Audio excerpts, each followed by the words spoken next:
भक्तों, जय श्री राधे। आप सभी का अध्यात्म कथा सागर पर हार्दिक स्वागत करते हुए सबको गंगा दशहरा की शुभकामनाएं। सभी सुनने वाले भक्तों की जय हो। आज हम सुनेंगे गंगा को ब्रह्मलोक से धरती पर क्यों और कैसे उतारा गया। ज्येष्ठ मास के शुक्ल पक्ष की दशमी को पूरे भारत में गंगा दशहरा का पर्व मनाया जाता है। गंगा को भारत की सबसे पवित्र नदी माना गया है। कहते हैं जो गंगा में स्नान कर लेता है उसे स्वर्ग लोक में स्थान प्राप्त होता है। इस दिन गंगा स्नान करने से कई तरह के गंभीर रोग धुल जाते हैं और व्यक्ति जन्म मरण के बंधन से मुक्ति पाता है। ज्येष्ठ मास की दशमी को जेठ का दशहरा आता है। गंगा दशहरे के दिन सुबह गंगा जी में नहाते हैं, गंगा जी की पूजा करते हैं और गंगा जी में दूध और बताशे चढ़ाते हैं। जल, रोली, चावल, मोली, नारियल, दक्षिणा, दिया चढ़ाकर धूप और दिया जलाते हैं। अगर गंगा जी में स्नान करने ना जा सकें तो घर में ही नहाने के जल में गंगा जल डालकर गंगा नदी का स्मरण करते हुए स्नान करें तो उसका भी गंगा स्नान का ही पुण्य मिलेगा। प्राचीन काल में राम जी की नगरी अयोध्या में सगर नाम के राजा हुआ करते थे। उनकी 2 रानियां थी। एक रानी केशनी थी जिसका एक पुत्र था जिसका नाम अंशुमान था। राजा की दूसरी रानी का नाम सुमति था जिसके 60,000 पुत्र थे। अब राजा ने अपने राज्य का विस्तार करने के लिए अश्वमेध यज्ञ का आयोजन किया। उन्होंने समूचे भारत में भ्रमण करने के लिए और सभी राजाओं को बताने के लिए एक घोड़ा छोड़ा। इंद्र सगर राजा का यह यज्ञ सफल नहीं होने देना चाहते थे। उन्होंने अश्व को चुरा लिया और ले जाकर वहां बांध दिया जहां कपिल मुनि तपस्या में लीन थे। जब घोड़ा वापस नहीं आया तो राजा सगर को चिंता हुई और राजा सगर ने अपने घोड़े को खोजने के लिए 60,000 अपने 60,000 पुत्रों को भेजा।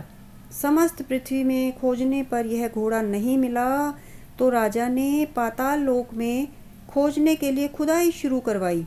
वहां खोजने पर पता लगा कि कपिल मुनि की समाधि लगी हुई है और यज्ञ का घोड़ा वहीं खड़ा है।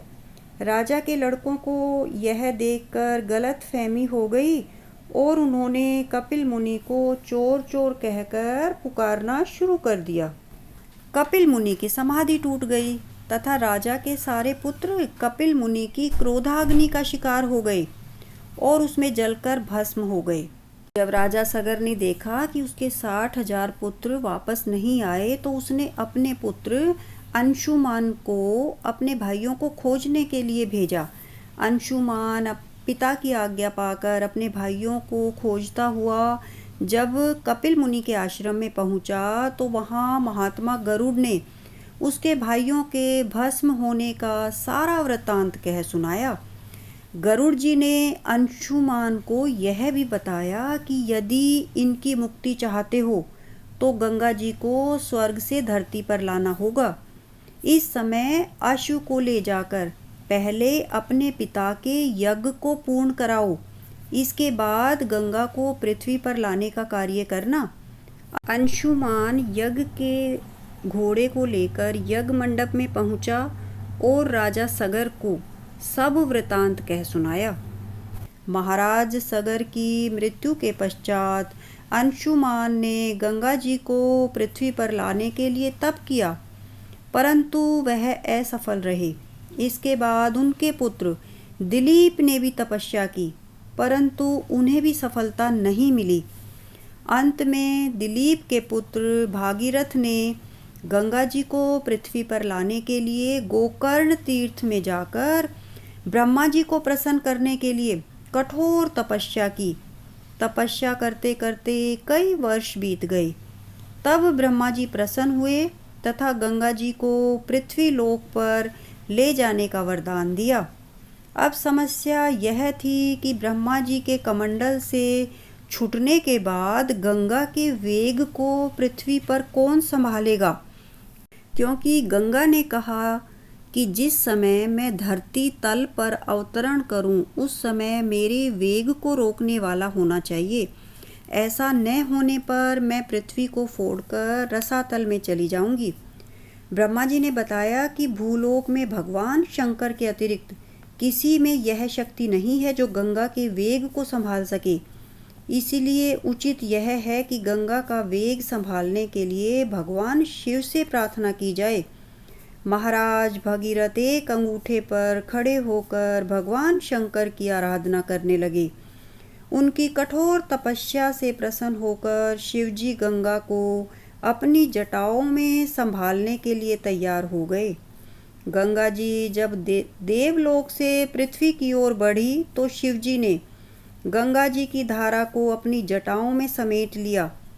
कई वर्षों तक गंगा जी शंकर की जटाओं में भ्रमण करती रही, लेकिन जटाओं से बाहर निकलने का मार्ग नहीं मिला। अब महाराज भागीरथ को और भी अधिक चिंता हुई। उन्होंने फिर एक बार भगवान शिव को प्रसन्न करने के लिए घोर तप करना शुरू किया। बहुत अनुनय विनय करने पर शिवजी ने प्रसन्न होकर गंगा की धारा को मुक्त करने का वरदान दिया। इस प्रकार शिवजी की जटाओं से छूटकर गंगा जी हिमालय में ब्रह्मा जी द्वारा निर्मित बिंदुसर सरोवर में गिरी। उसी समय इनकी 7 धाराएं हो गई। आगे आगे भागीरथ दिव्य रथ पर चल रहे थे, पीछे पीछे 7 धाराएं गंगा की चल रही थी।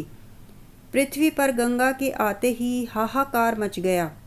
जिस रास्ते में भागीरथ का रथ आगे आगे बढ़ रहा था, जा रहा था और गंगा की धारा उसके पीछे पीछे चल रही थी, उसी रास्ते में एक प्रसिद्ध ऋषि जहनु का आश्रम भी था।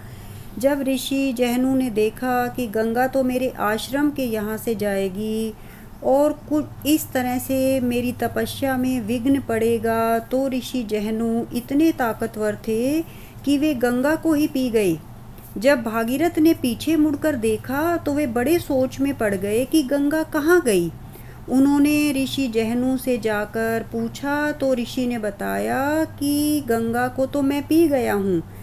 तब भागीरथ ने ऋषि जहनु से गंगा को छोड़ने की प्रार्थना की तो ऋषि ने पुनः गंगा को अपनी जांघ से निकाल दिया। इसे गंगा जहनु पुत्री या जाह्नवी कहलाई। इस प्रकार अनेक स्थलों को पार करती हुई जाह्नवी ने कपिल मुनि के आश्रम में पहुंचकर सगर के 60,000 पुत्रों के भस्म अवशेषों को तारकर मुक्त किया। उसी समय ब्रह्मा जी ने प्रकट होकर भागीरथ के कठिन तप तथा सगर के 60,000 पुत्रों को अमर होने का वरदान दिया और यह भी घोषणा कर दी कि भागीरथ तुम्हारे नाम से गंगा जी का नाम भागीरथी होगा। अब तुम अयोध्या जाकर राज संभालो। ऐसा कहकर ब्रह्मा जी अंतर ध्यान हो गए। इस प्रकार भागीरथ पृथ्वी पर गंगा अवतरण करके बड़े भाग्यशाली हुए। भक्तों, यह थी छोटी सी पौराणिक कथा जिसमें भागीरथ द्वारा गंगा का अवतरण धरती पर हुआ था। आपको कैसी लगी कमेंट बॉक्स में भगवान की जय अवश्य लिखिए और इसी तरह की पौराणिक कथाओं को सरल भाषा में सुनने के लिए अध्यात्म कथा सागर चैनल को कृपया सब्सक्राइब कर लीजिए। बेल आइकन को प्रेस कीजिए और वीडियो को लाइक और शेयर करिए। धन्यवाद।